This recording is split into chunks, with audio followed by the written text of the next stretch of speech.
করতে পারেন। কিভাবে আমল করবেন আমি বলে দিব, তবে কি কি উপকার পাবেন সেটা আমি বলে দিচ্ছি। নাম্বার 1, 1 নাম্বার হচ্ছে এই আমলটা করার মাধ্যমে আল্লাহ তাআলা আপনার ঘরের সকল অভাব দূর করে দিবেন। দ্বিতীয় নাম্বার হচ্ছে আল্লাহ পাক রব্বুল আলামিন আপনার ঘরের ভিতরে বরকত দান করবেন।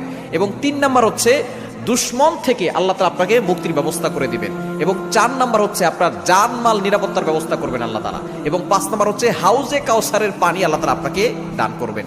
কেননা এই সূরা কাউসারের ভিতরে ইন্না আতাইনাকাল কাউসার, হাউজে কাউসারের ব্যাপারে আল্লাহ পাক রব্বুল আলামিন বলে দিয়েছেন যে এটা নবী সাল্লাল্লাহু আলাইহি ওয়াসাল্লামকে আল্লাহ তাআলা হাদিয়া দিয়েছেন হাউজে কাউসার। একমাত্র আমাদের নবীজি সাল্লাল্লাহু আলাইহি ওয়াসাল্লাম তার উম্মতদেরকে হাউজে কাউসারের পানি পান করাবেন, যা সাদা হচ্ছে দুধের থেকেও বেশি সাদা এবং মধুর থেকেও বেশি মিষ্টি। একবার যে পান করবে 500 বছর ধরে তার কোনো পানি তৃষ্ণা লাগবে না। এটা আপনি কিভাবে আমল করবেন?